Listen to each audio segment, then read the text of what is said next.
the Aquarian Church. We are out here doing the most with it. Hope it looks okay. We're going to have better production moving forward, I can assure you. But for the sake of this is going to be an introduction. Why this symbol right here? Because this is the glyph or the symbol of the Aquarius. For we are moving from the fish of Pisces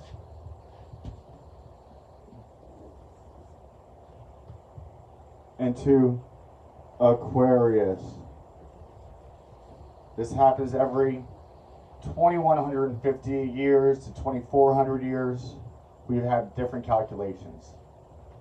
The age of Pisces has to do with water, emotions, that Christ-like compassion and care and concern and mystical intuition even. Haven't seen much of that. But it could also be total deception, manipulation, being in the dark, being separate from one another, but also a complete surrender and into the infinite all. Now we're coming out of what I would argue mainly an age of deception. That all this beautiful, sacred, secret knowledge has been just that, kept from us, occulted, hidden from the eye, the oculus. Well, this is the apocalypse. The apero, opening. April opens up spring. This is the opening of the eyes, the apocalypse. Ha ha! That's going to be worse, right? This is us going from faith and belief, or the themes of Pisces, into knowledge, humanitarianism, while celebrating individuality. So what the Aquarian Church is, the big umbrella. And what we do, what I ask of you, if you feel so inclined, is to start your own church. I'm calling mine All Souls Aquarian Church.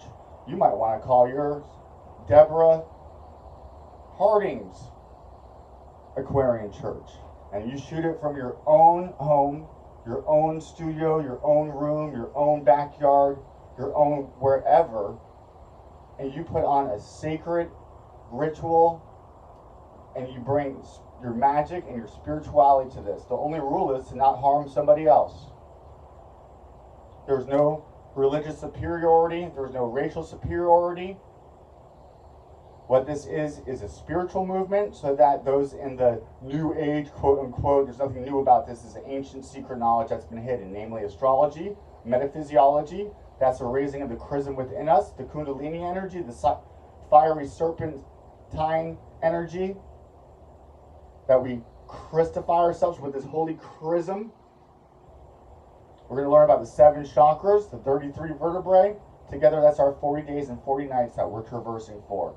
This secret hidden knowledge is throughout all the world religions. And so we see what they're really talking about. Not historical, allegorical, metaphysical, esoteric. Meaning, when we get caught up in the literality of it, we screw ourselves. And then we're killing each other over if Jesus is black or white. Or whether God gave this piece of land to that person's piece of land.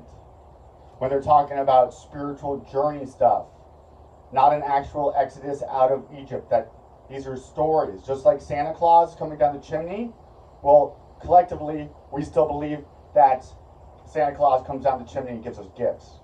When we don't know the secret meaning of that even. The chimney's our spine. Santa Claus is our claustrum. That's the giving of the gifts of the Holy Spirit, our 7 planets. So what we're going to do, we're going to learn astrology. We're going to incorporate this into how we learn more about ourselves and how we become more like God.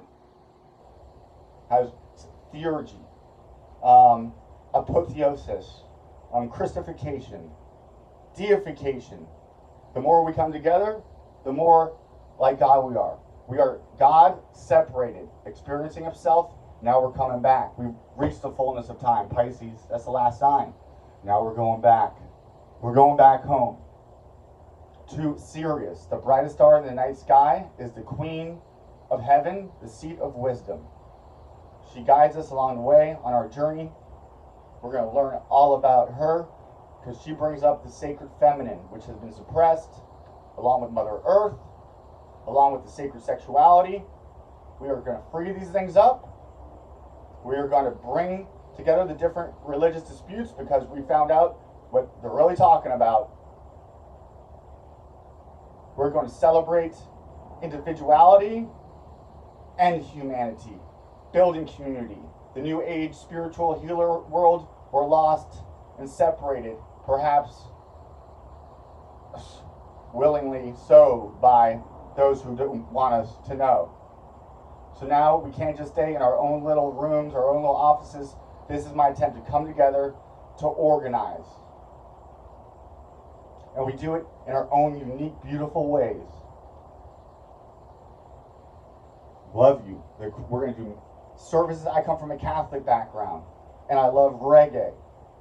And so I love astrology and numerology and sacred geometry and sacred physiology. These are things that I'm incorporating into the way that I'm going to hold my services. I'm calling this a church because I come from the West. You might want to call it the Aquarian Temple, the Aquarian Dojo, the Aquarian Ashram, the Aquarium Collective. I lost my sign. I'm going to be doing this a lot, and I'm excited. We're starting a new religion. How lit is that? We tear down the old ones lovingly, with compassion, but they're not serving their purpose anymore. Should have never let us have the internet. We are doing this. Liam. I like the name Pastar. Prince Scorpio. Just come up with your own names. It's going to be creative, imaginative, progressive, forward. I like having a hippie vibe to mine. Start your own local community. Maybe you host people at your house, maintaining social distancing.